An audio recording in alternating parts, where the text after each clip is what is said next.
네, 반갑습니다. 투자의 맥을 정확히 짚어드리는 맥점 코치입니다. 자, 오늘은 이 에코프로 결국은 20일 이동평균선에 대한 안착은 하진 못했지만, 그리고 이 아래로는 좀 이동평균선에 대한 이탈도 살짝 발생을 했죠. 이렇다 할 움직임을 보여주진 않고 그냥 여전히 좀 이 횡보를 하고 있는 거죠. 이 하락에 대한 각도가 살짝 이렇게 뉘인 횡보입니다. 여전히 좀 방향성이 없는 모습인데, 자, 그런데 저는 오늘 좋더라고요. 제가 이 에코프로를 보는 뷰, 이게 좀 확신으로 넘어가는 그 국면이 있거든요. 그러니까 이 에코프로에 대한 종목이 아니라 이 시장에 대한 거죠. 시장에 대한 상황. 이제 곧 이 에코프로도 좀 횡보를 마무리하고 이 전환에 대한 흐름으로 좀 진행이 될 거라고 지금 보고 있어요. 왜 그렇게 생각을 하는지 오늘 영상에서 좀 자세하게 말씀드리도록 하겠습니다. 본격적인 설명에 앞서서 오늘 영상의 시청료는 아래에 있는 좋아요 한 번씩 부탁드리고요. 그리고 현재 에코프로 보유하고 계신 분들은 댓글창에다가 이렇게 보유라고 댓글도 한 번씩 남겨주세요. 얼마나 많은 분들이 지금 이 종목에 집중을 하고 계신지 제가 좀 확인을 해야 저도 그만큼 더 정성과 시간을 쏟아서 앞으로 더 디테일한 이 대응 시나리오를 짜드릴 수 있는 거니까 지금 바로 좋아요, 댓글 한 번씩 달아주시면 정말 감사하겠습니다. 자, 오늘 이 에코프로가 오른 건 아니죠. 그런데 곧 이 전환세가 나올 확률이 지금 크다고 보고 있습니다. 자, 제가 이번에 이 2차전지 업종에 대해서 이야기를 하면서 이번에는 에코프로보다는 이 삼성 SDI가 좀 더 빠르다, 그런 이야기를 했어요. 그래서 이 돌파가 되는 시점 라인에서도 삼성 SDI에 대해 매수 의견을 말씀드렸는데, 그러면서 지금 점진적으로 계속적으로 이동평균선을 타고 상승하고 있죠. 그러면서 이야기를 했던 게 이 SDI가 먼저 이 돌파에 대한 흐름을 좀 보여줄 때 그때 이제 에코프로가 갈 거다라고 여러분들에게 말씀드렸습니다. 이거는 이 앞에 파동에서도 진행이 됐던 상황인데 1월달 이 상승 초입에서도 SDI가 먼저 좀 이렇게 이동평균선에 대한 돌파 안착을 먼저 보여줬어요. 그리고 보시다시피 1월 22일 날 18%가 급등을 할 때 그때 이 에코프로도 그때서야 바닥권을 탈피하고 점진적 상승을 보여줬다는 거죠. 그러니까 뒤에는 더욱더 또 강력한 상승을 보여주기도 했고요. 그러니까 항상 시장에서 이 SDI가 먼저 출발을 하고 그 뒤에 이 추노자의 역할, 이거를 이 에코프로가 계속적으로 해왔었던 겁니다. 자, 그리고 오늘 거기에 이 에너지주들이 여전히 또 초강세 흐름이 진행이 됐죠. 이게 에코프로와 무슨 상관이 있냐라고 생각하시는 분도 계실 수 있는데, 이게 이제 제가 말했던 좀 더 확신에 대한 시나리오로 흘러가고 있다, 이 이야기를 했죠. 그게 이 에너지주의 폭등입니다. 자, 여러분, 제가 이 조정이 지나가는 국면에서 그 뒤에는 이제 새로운 이 주도주가 발생을 할 건데, 거기서 탑픽이 바로 이 에너지 관련주라고 했습니다. 그리고 그 뒤에 이어지는 게 이 ESS 쪽에 대한 상승이라고 여러분들에게 말씀드렸죠. 자, 여기서부터 좀 제가 진짜 재밌는 이야기를 할 건데 좀 집중해 주시고요. 결국 이게 전부 다 지금 이 에너지 전쟁이거든요, 여러분들. 에너지 전쟁. 그러니까 즉 미국이 이 베네수엘라와 그 다음에 이 이란까지 압박을 하면서 지금 유가를 흔들고 있잖아요, 그죠? 자, 단순히 이게 기름값을 올리려는 게 아니에요, 여러분들. 그러니까 진짜 목적은 이 에너지에 대한 주도권, 이거를 자기들이 가져가겠다는 거죠. 자, 설명 좀 해드리면, 자, 유가가 오르면 어디가 제일 비명을 지릅니까? 네, 당연히 기름 한 방울이 안 나는 나라들이죠. 특히 이 원유가 없으면 나라가 안 돌아가는 우리 같은 이 아시아 국가들이 상당히 좀 불리해지는데, 그럼으로써 이 미국의 이 간접 통치권 아래에 놓이게 되는 겁니다, 아시아 국가들이. 그러니까 미국이 어제도 대놓고 말하잖아요. 자, 기름값 비싸고 힘들죠? 그럼 우리 미국 거 갖다 쓰세요. 그게 싫으면은 너네가 태양광을 하든 풍력을 하든, 그러니까 신재생에너지에 대한 이야기라는 거죠. 그런 거를 알아서 좀 만들어 써라. 이게 좀 제일 무서운 포인트예요. 그러니까 겉으로는 이 에너지에 대한 자립을 해라 하면서 신재생이 좋다고 도와주는 척을 하는 건데, 실상은 자기들이 이렇게 짜놓은 판 위에서 지금 이 전 세계를 좀 몰아 넣는 거죠. 그래서 요즘 우리나라에서 이 신재생에너지에 대한 관심도가 커지고 정부에서도 적극적으로 나서는 이유가, 그리고 이 관련주들이 들썩이는 이유가 다 여기서 이제 시작이 된다는 거죠. 자, 그럼 좀 생각을 해보세요. 자, 신재생 에너지로 넘어가면 뭐가 필수입니까? 자, 예를 들어 태양광 같은 경우는 패널이 필수고요, 그죠? 풍력 같은 경우는 이 터빈이 필수입니다, 그죠? 근데 여기서 이제 가장 결정적인 게 뭐냐면 바로 이 ESS라는 거죠.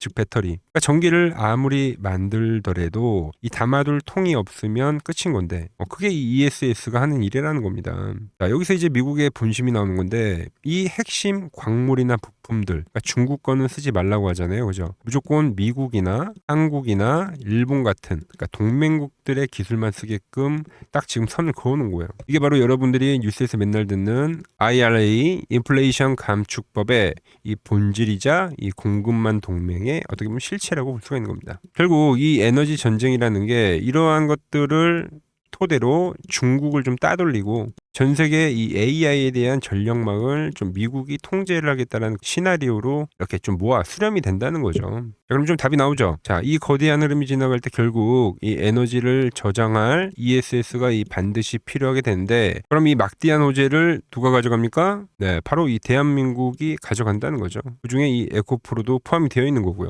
자, 정부에서 왜 이 2차 전지를 국가 핵심 전략 산업이라고 떠들겠습니까? 그리고 이 에코프로가 왜 현재 이 코스닥의 시총 1위의 자리를 지키고 있겠냐는 거죠. 삼전이 시총 1위를 하는 이유가 있을 거 아니에요. 코스닥에서 에코프로가 시총 1위를 하는 이유가 명백하게 있다는 거죠. 자, 정리를 하면 바로 이겁니다. 잘 보세요. 자, 전쟁발 유가 쇼크가 에너지에 대한 자립을 강요를 하는 거고요. 그게 이제 ESS의 배터리에 대한 필수 조건으로 가는 거고, 그 수혜를 이 에코프로가 있는다는 겁니다. 자, 그런데 왜 전환이 안 나오냐라고 이제 궁금증이 생기실 건데, 지금 좀 수급에 문제가 있긴 해요. 자, 제가 이 SDI는 수급이 좋다고 했죠. 근데 에코프로는 지금 보시다시피 너무 이 개인들이 현재 너무 쫓아오고 있다. 그러면 이 주포들이 올리질 않습니다, 여러분들. 개인들이 수급을 빨아 먹어야 되는데 너무 지금 이 흐름을 잘 잇고 잘 쫓아오고 있다는 겁니다. 그게 이제 어떻게 발생되는 거냐면 지루한 우하향 횡보로 발생이 되는 거죠. 자, 여기서 뭐 페이크성 매도 한 번 더 떨어질 수도 있죠, 여러분들. 그죠? 근데 지금은 이 그 하락이 나오더라도 지금 이 패턴에 대한 완성을 하러 가는 거지, 지금 너무 개인들이 따라오기 때문에 올려치지 못하는 거지, 거기서 이제 이 지루한 횡보 조정이 발생이 되는 거지, 이 주 방향성에 대한 의심은 우리가 할 필요가 없다는 거예요. 오히려 이럴 때, 끝자락일 때 싸게 사두면 너무 좋다는 거죠. 주봉을 보더라도 하나의 저점 추세를 연결을 했을 때, 여러분들, 그죠? 여기서 약간 더 이 시세, 그러니까 빠지는 시세가 나온다고 해서 이 주 추세를 이탈을 한 게 아닙니다, 여러분들. 오히려 보통 이렇게 좀 조정기가 발생이 되고 있을 때는 뭐 명확하게 이렇게 찍어주고 반등을 하는 것도 나쁘지가 않아요. 근데 그 가격폭이 얼마 되지 않죠. 그러니까 이 구간은 우리가 좀 매수로 활용해야 된 그런 맥점이 될 수가 있다는 거죠, 맥점. 자, 제가 보는 이 맥점 차트에서도 명확하게 지금 발생이 되고 있는데, 제가 여러분들에게 계속 말씀드리는 건 뭡니까? 이 노란 밴드에 대해서 지금 안착을 못하고 있는 상황인데, 뭐 안착을 하면 땡큐한 상황인데, 뭐 그렇다고 해서 이 파란 밴드 이 상단까지 오고 전환을 해도 뭐 전혀 나쁜 게 아니다. 대부분 지금 조정장에서 이 파란 밴드까지 온 종목들이 많긴 해요. 오히려 오면은 좀 땡큐한 상황이 되는 거고, 지금 이 횡보 구간에서 이 다음 상승을 알리기 위한 이 힘을 상당히 지금 응축을 하고 있다. 이렇게 저는 지금 보고 있는 거죠. 앞에 파동에서도 똑같은 그림이 나왔었죠, 그죠? 이때는 뭐 짧게 박스를 그린 거긴 한데, 그러니까 이렇게 상하 운동을 하다가 전환을 하는 그림. 지금도 마찬가지로 뭐 계속적으로 상하 운동을 하는데, 그러니까 음봉들이 많잖아요, 여러분들. 음봉들이. 이건 개인들이 쫓아오기 때문에 의도적인 눌림을 진행을 하고 있다. 한번 이렇게 터치를 하고 가더라도 이 자리는 매도가 아니라 매수라는 거죠. 자, 우리가 보는 이 상승 파동에서도 깃발령 패턴이라는 게 있는데, 그러니까 우리가 잘 알아야 될 게, 자, 상승이 진행이 되고 나서 조정파가 이렇게 나옵니다, 여러분들. 그죠? 근데 이게 항상 이렇게 저점을 깨는 조정이에요. 저점을 깨는 조정. 지금도 마찬가지죠. 여기까지 온다고 하면 저점을 깨는 조정이잖아요. 근데 그렇다고 해서 이 추세가 꺾인 게 아니라, 그리고 나서 이렇게 진행이 된다는 거죠. 그러니까 이러한 이 흐름을 지금 생각을 하고 있다는 거죠. 그래서 저는 지금 이 시간 조정이라는 게 지금 상당히 꽤 이제 진행이 됐기 때문에, 이제 조만간에는 좀 마무리가 되고, 제가 말한 그 큰 그림대로 다시 한번 좀 이 고점 돌파를 시도할 거라고 보고 있는데, 다음 주죠. 다음 주에 이제 좀 더 확실한 이 전환에 대한 그 시점을 좀 만들어 줄 거라고 보고 있어요. 그래서 이 에코프로, 제가 이 앞전에도 이 전환이 나온 그 시점에서마다 여러분들에게 매수에 대한 그 타점을 짚어드렸던 것처럼, 현재 이 에코프로 조정이 마무리되는 그 국면에서 타점을 받아보고 싶으신 분들은 이 아래 번호 있죠? 010-6518-5019로 맥점이라고 남겨주시면은, 제가 보는 이 맥점 차트를 지금 대입해가지고 그 좋은 자리들이 오면 여러분들에게 문자를 보내드리도록 하겠습니다. 일단 구독자분들에게만 제가 드리는 거니까 받아보실 분들은 구독 한번 누르시고요. 그리고 이 아래 번호로 맥점이라고 문자 한 통 남겨주시면 제가 맥점 챙겨드리도록 하겠습니다. 자, 그리고 지금 시장 이제 상당히 어려워하시고 고민들이 많으실 것 같길래 제가 시장 이야기를 좀 해드리면, 이 지금 코스피의 시장 현재가 하락 추세냐? 아니죠. 그러니까 여기서 한 차례 음봉이 길게 떨어진다 하더라도 이거는 이 주 추세, 이 상승 추세에 대한 이탈이 되는 게 아닙니다. 그러니까 큰 그림에서는 변함이 없어요. 그러니까 무슨 말이냐면은, 제가 여러분들한테 이 86년도 시장 많이 이야기해드렸죠. 이 3조 호황기 시장을 말씀드리면서, 그리고 이 2000년도 초반에 발생했었던 이 상승 국면들, 그러니까 지금 이 상승이 이 1번의 시장과 이 2번의 시장이 지금 이 짬뽕으로 나오는 시장이에요. 짬뽕. 그러니까 믹스의 시장. 그러니까 일단 대세 상승이 맞긴 해요. 대세 상승. 그래서 이 상승 주기를 보면은 어떻습니까? 5년 지금 연봉입니다. 대세 상승이 나오면 이 5년간 상승세가 발생하죠. 그러니까 정말 안 나온다 하더라도 3년 발생해요. 3년. 요때 정도. 자, 그런데 이제 지금 시장 1년 반 오른 겁니다. 그리고 이 1번의 상승 때와 2번의 상승 때와는 비교가 안 될 정도로 제일 강한 상승이에요, 지금. 자, 그리고 이렇게 이제 봤을 때 이 파동에 대한 시작점을 뭐 여기로 2025년도로 잡을 수가 있겠죠. 자, 그러면 보통 이러한 강세 파동은, 제일 강했던 파동은 이 상승 파동에 대한 이 30%에 대한 눌림목을 받아요. 30%. 그 지금 4,994포인트, 즉 이 5,000포인트가 지지점이 된다는 거죠. 그러니까 일봉상으로도, 그러니까 여기서 이제 정말 많이 깨진다 하더라도 어디냐면은 여기입니다. 여기. 정말 많이 깨진다 하더라도 이때 지켜줬던 이 가격대들. 그러니까 이 5,000포인트를 유지를 하면서 뭐 전환을 할 수도 있지만, 그러니까 살짝 깨고 뭐 신용이나 미수 물량들을 털기 위해서 뭐 살짝 깨고 반등이 나온다 하더라도 정말 이 자리는 상당히 의미가 있는 자리다. 수급으로 지켰던 가격대니까. 그러니까 지금 이 라인대를 매도로 보는 게 아니라 이 자리는 철저하게 우리가 이 분할 매수로 생각을 해야 되지, 그러니까 매도에 대한 자리로 보면 안 된다는 겁니다. 그러니까 지금 자리에서는 어디서 매수를 해갈지만 판단하면 된다는 거죠. 자, 그러면서 제가 여러분들에게 이야기했던 게 A, B, C 파동으로 진행이 된다라고 표현을 해드렸잖아요. 그죠? 근데 이 C 파동은 저점을 깨는 이 공포를 주는 파동이 될 수도 있고, 아니면 말 그대로 여기서 시간만 죽이고 이렇게 전환이 나올 수도 있는 거예요. 공포를 주는 파동이 나와도 말 그대로 그냥 여기서 전환을 해버리면, 왜 오늘도 60일선에 어쨌든 종가상 안착을 했으니까, 그러니까 여기서 그냥 전환을 하면은 정말 편한 거고, 공포에 대한 파동이 한 번 더 나오더라도 거기는 오히려 이제 극매수에 대한 자리가 되는 거죠. 극매수, 매수의 극점이요. 그러니까 이거를 좀 판단하기 어렵다고 하면은 그냥 이 구간을 철저하게 분할 매수로 여기면 된다. 그러면 이 현재에 대한 이 조정세가 극복이 가능하다는 겁니다. 그러면 언제 그랬냐는 듯이 조정 국면이 마무리가 되고 다시 시장은 본래 자리로 회귀를 한다는 겁니다. 특히 지금 구간의 특징이 뭐냐면 대부분의 종목들이 고점을 낮추면서 저점을 지키는 하나의 수렴의 형태로 빠지고 있어요. 수렴. 왜죠? 전쟁이라는 악재로, 그러니까 의도적으로 주가를 눌리는 거죠. 그러니까 의도적 눌림. 이게 이제 해소가 되는 국면에서에 대한 돌파, 시세 폭발, 그러니까 상승. 저는 그래서 이 패턴을 봤을 때 그러니까 이번 전쟁이 그렇게 길게 가지는 않는다는 거죠. 오히려 이때와 같은 공포가 만들어진다면 매수에 대한 마인드를 유지를 해야 된다. 제가 지금 이 시장을 한 사이클로 봤을 때는 지금 우리가 이렇게 3차 상승, 그러니까 3고점이 발생이 되면 한 사이클이 끝난다고 표현을 하잖아요. 지금 한 요 국면 정도 왔다는 거죠. 지금은 많이 오른 자리에서에 대한 조정이기 때문에, 그러니까 변동성은 크지만 한 이 정도 국면에 와 있다. 이 다음 파동이 존재한다라는 이야기를 해드린 겁니다. 다음 파동이 더 나와줘야 돼요, 지금은. 그럴 때 이제 다시 뭐 반도체, 뭐 로봇, 뭐 2차 전지, 특히 최근에 강했던 이런 에너지나 바이오도 빼놓을 수가 없겠죠. 이런 기존 주도 섹터들, 그러니까 시총 상위 섹터들이 다시 이 순환매를 만들면서 시장을 이끌 거라고 지금 보고 있는 겁니다. 지금 시장이 이제 갈피를 잡기 힘들고 이 대응이 어렵다 하시는 분들 많으실 겁니다.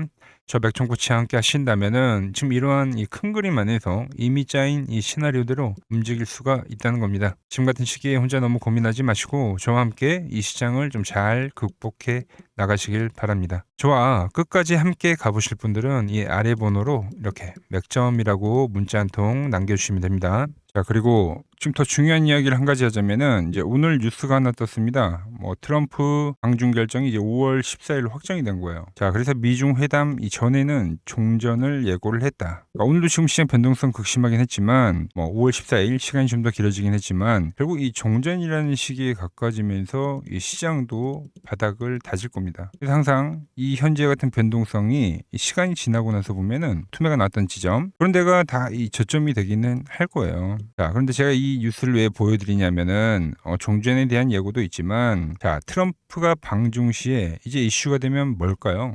대북주죠, 대북주. 제가 왜 그렇게 생각하는지 말씀드려 볼 테니까 끝까지 집중해 주시기 바랍니다. 여러분들에게 이 도움이 될 수 있는 좀 정보를 말씀을 해드려야 될 것 같은데, 그래서 이 현재 시장에서 우리가 주목해야 할 제가 이 핵심 종목을 하나 가지고 왔습니다. 자, 여러분, 항상 이 시장에서 이러한 이 위기는 분명 존재했습니다. 하지만 그 위기 뒤에는 항상 기회가 뒤따랐다는 거죠. 자, 차트를 보면서 한번 설명을 해드리면, 자, 제가 이 코스닥, 제가 보는 이 맥점 차트로 이 파란 밴드에 터치를 할 때마다 그때마다 이 주도 업종에 대해서 여러분들에게 좀 설명을 해드렸죠. 그래서 이 처음에 800포인트를 넘어가기 전에는 제가 여러분들에게 이 바이오주들의 상승을 이야기했습니다. 자, 보시면은 4개월 전에 이 ABL 바이오라는 종목을 이야기하면서 이 시총 10조가 바로 갑니다 라고 말씀을 드렸죠. 자, ABL 바이오 전일 시가총액이 10조네요. 그러면서 이 지수 상승 시기에 맞춰서 이 ABL 바이오가 12만 원인 게 이 25만 원까지 급등을 한 겁니다. 그죠? 이 파란 밴드에 대한 지지를 이야기를 하면서, 자, 그리고 코스닥이 이 850포인트 이 두 번째 파란 저점이 찍혔을 때는, 그때는 이제 이 로봇주에 대한 이야기를 했습니다. 로봇주.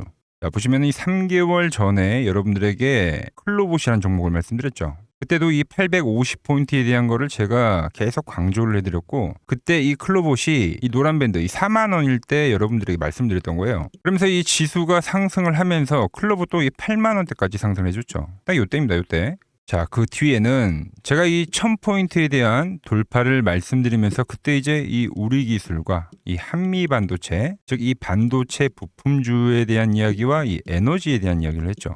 그러면서 이 한미 반도체는 우리 10만 원 라인에서부터 이 33만 원대까지 급등을 보여줬고, 우리 기술 역시 이 5천 원 라인대부터 수직 상승하면서 벌써 이 2만 5천 원까지 도달을 했습니다. 엄청난 폭등을 만들어냈다는 거죠. 공통점이 뭡니까? 지수의 하락 그 막바지에서는 다음 이 주도주가 생기거나 이 새로운 테마가 형성이 되었다.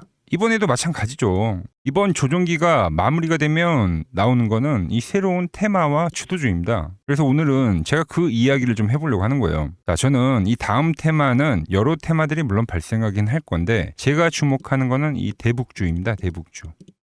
이 대북주는 매번 테마가 형성이 될 때마다 성격이 좀 달랐습니다. 먼저 이 과거에는 이 금강산 관광이 열리면서 이 관광주들로 해서 수급이 엄청나게 발생했고요. 그 다음에는 이 철도에 대한 유라시아죠. 유라시아 철도에 대한 이야기가 나오면서 철도주들이 엄청나게 급등을 했어요. 그리고 이 개성공단이 만들어지니까 이제 거기에 상주에 있는 이 개성공단 관련주들이 아주 난리가 났죠. 매번 발생했던 테마이긴 한데 그때그때마다 성격이 달랐다. 자, 그리고 트럼프와 이 김정은이 18년도에 싱가포르에서 만났죠. 그때는 이 비료주들 그리고 이 모든 섹터들이 전체적으로 상승을 하는 움직임이 나왔습니다. 자, 그런데 이번에 다시 한번 이 대북주에 대한 움직임을 우리가 예의주시해야 된다는 거죠. 자, 이미 시작을 한 종목도 있습니다. 최근에 이 트럼프가 김정은 이야기를 꺼낼 때마다 올라왔던 게 이 코데지 컴바인이죠. 이미 시작을 했고 이 밴드에 대한 지지를 받으면서 이번 투매에서도 밴드에 대한 지지를 받으면서 대장에 대한 역할을 하고 있다. 그런데 제가 이미 올라온 거를 말을 한 사람이 아니죠. 저는 이 이란과에 대한 전쟁이 마무리가 되면서 이 트럼프에 대한 다음 행보는 이 로켓맨을 향해 갈 확률이 지금 매우 크다라고 보고 있습니다. 자, 트럼프 입장에서는 이것보다 정치적으로 이 트럼프에 대한 이미지를 개선할 만한 게 없어요. 여러 가지에 대한 이 시나리오들, 퍼즐들이 맞춰지고 있는데, 그래서 설명을 좀 해드리면 저는 이 대전환의 서막이 지금 현재 열리고 있다고 보고 있습니다. 최근 흐름을 보자고요. 먼저 우리가 볼 수 있는 거는 이 김정은에 대한 전략적 분리를 볼 수 있습니다. 최근에 이 한국은 적이지만 이 미국은 뭐라고요? 이 대화에 대한 상대라고 표현을 했죠. 대한민국을 제1의 적대국으로 규정을 하면서 긴장을 좀 높이는 듯 보였으나, 이는 우리가 생각을 할 때 역설적으로 이 미국과에 대한 이 협상력을 높이려는 이 김정은의 전략이죠, 전략. 즉, 이 한국을 배제하고 미국과 직접 판을 짜겠다는 이 통미봉남의 현대적 변용이라고 볼 수가 있습니다. 언제든지 이 미국과는 급격한 이 대화 국면으로 전환이 될 수 있는 이 비즈니스적 밀당이라는 거죠. 자, 그리고 두 번째로 이 트럼프를 보자고요. 트럼프 역시 이 김정은과의 만남을 자기 자신의 이 최대 외교 업적으로 꼽죠. 최근에 이 한국에 방문을 했을 때도 김정은과 재회를 하지 못한 거에 대한 상당히 아쉬움을 나타내기도 했습니다. 트럼프는 원래 이 복잡한 다자 외교보다는 이 탑다운 방식의 좀 파격적인 합의를 선호하는 인물이죠. 그래서 지금 이 한반도만큼 가장 이 역동적인 이 비즈니스가 없다라는 거예요, 트럼프에게는. 그리고 미국의 이 중간 선거가 열리죠. 근데 이 트럼프에 대한 이미지가 상당히 좋지 않습니다. 이 이란과의 전쟁 때문에. 이 이미지를 쇄신하려고 하면 이 트럼프의 최대 업적이자 트럼프만이 할 수 있는 것을 결국은 실행할 거다라는 거죠. 뭐죠? 이 로켓맨과의 대화 이것만 한 게 없다는 겁니다. 우리 정부 역시 이 대북 관계의 갈등 해소는 상당히 오랜 기간 동안 이야기를 해온 겁니다. 현재 이 정부가 강력하게 추진하고 있는 게 뭡니까? 이 기업 밸류업이죠. 그리고 이 MSCI 선진국 지수의 편입이라는 이 목표를 달성하기 위해서라도 이 대북과에 대한 이 리스크에 대한 관리는 무척이나 중요합니다. 자, 사실상 이 국내 증시가 이 저평가, 즉 이 코리아 디스카운트의 가장 근본적인 원인이 뭡니까? 바로 이 북한과의 지정학적 리스크죠. 이게 해결이 돼야지만 이 증시 전체가 리밸류에이션이 일어나기 때문에 여야 막론하고 이 대북과의 관계를 이 해결해야 되는 그 숙제와 같은 거다라는 거죠. 그리고 과거 이 짐 로저스라는 세계적인 투자 건물이죠. 짐 로저스가 강조를 했던 게 뭡니까? 자기의 이 전 재산을 걸 가치가 있는 이 마지막 기회라는 단어를 쓰면서 이 북한에 대한 이야기를 했죠. 그때 이 짐 로저스가 강조를 했던 거는 우리나라와의 이 통일론이 아닙니다. 이 개방에 대한 파급력에 집중을 한 거죠. 자, 생각을 해보세요. 가장 이 폐쇄적인 국가가 북한인데 이 북한이 열릴 때 발생하는 이 에너지에 대한 그 총량 그거를 이 짐 로저스가 이야기를 했던 겁니다. 자, 현재 대북주는 이 단순한 이 정치적 테마를 넘어서 지금 이 글로벌 리더들에 대한 이 의지 그리고 이 물류혁명에 대한 혁명 특히 이 자본에 대한 논리가 맞물리는 상당히 변곡점에 와 있다. 주식이란 건 그렇습니다. 언제 가장 파급력이 있습니까? 없던 게 발생하면 그 파급력이 상당히 강력하죠. 가장 어두울 때 해 뜨기 직전이라는 말처럼 현재 이 냉기류들 있죠. 이걸 역설적으로 생각을 하면 이 개방에 대한 그 파도가 밀려오기 전에 이 썰물일 수가 있다는 이야기입니다. 그래서 이미 제가 보고 있는 종목에서는 이미 현재 상황에 맞게 이 수급들이 붙고 있더라. 그런데 제 영상을 꾸준히 봐오셨던 분들은 아시겠지만 제가 이 주말에 이 히든 종목으로 말씀을 드렸던 종목들 상당히 많이 있죠. 자, 엑시콘 밴드에 왔을 때 말씀드렸던 게 벌써 이 34,000원까지 상승을 해줬고요. 그리고 이 증권주에 대한 상승을 이야기하면서 삼성증권 역시 7만 원대에서부터 이 12만 원까지 씩 상승을 해줬죠. 거기에 이 전력에 대한 이야기를 하면서 이 일진전기 역시 최근에 계속적으로 우상향을 해주고 있고 그리고 이 전쟁에 대한 이야기를 하면서 홍보석유까지도 엄청난 지금 폭등세를 보여줬습니다. 현재 보면 그 모든 그 시나리오들이 맞아떨어지면서 시세를 보여줬다는 거죠. 자, 그런데 최근에 이제 제가 이 페노션과 이 대한해운, 해운주에 대한 이야기도 좀 해드렸어요. 대한해운은 단기간에 이 50%가 상승을 해줬고 페노션 역시 30%가 넘게 상승을 해줬습니다. 그런데 이제 너무 많은 분들에게 제가 이 오픈을 해버리다 보니까 지금 현재와 같이 이렇게 수급이 꼬이더라는 거죠. 아니 제가 이 좋은 마음에서 공유를 해드리고 있는 건데 벌써 이 악성 매물들이 생기고 있다는 거예요. 그래서 이번 종목은 제가 이 오픈을 하지는 않겠습니다. 이 대북주라는 힌트는 제가 드리겠지만 조용히 먹겠다는 거죠. 자, 단 저에게 문자를 보내주신 분들에게는 제가 이 부분을 오픈해드리도록 할 겁니다. 저도 이 시나리오를 정말 이 오랜 시간 추적 관찰해온 만큼 정말 이 잘 따라오실 수 있는 분들에게만 드리는 게 맞다는 거죠. 그래서 제가 이 준비해놓은 대북주 관련된 이 자료 그리고 시나리오 그리고 이 종목을 받아보실 분들은 이 아래 번호로 이렇게 맥점이라고 두 글자 남겨주시면은 제가 보는 이 핵심 종목 우리가 어느 구간에서 이 매집을 해가야 되는지 그리고 어느 구간까지 우리가 끌고 가야 되는지 이 시나리오까지 아주 자세하게 말씀드리도록 하겠습니다. 아시겠죠? 자, 현재 시장 너무 힘들다고 지쳐 계시 마시고 매번 시장은 이 위기 뒤에 기회를 줬듯이 분명 이번 시장 역시도 이 위기회라는 말을 좀 머릿속에 새기면서 제가 준비한 종목 받아보시고 힘내시기 바랍니다. 오늘 제가 준비한 내용은 여기까지고 여기서 마무리하도록 하겠습니다. 아직 구독과 좋아요 누르지 않으셨다면 오늘만큼은 꼭 한 번씩 눌러주시고 저는 더 좋은 정보 들고 내일 인사드리도록 하겠습니다.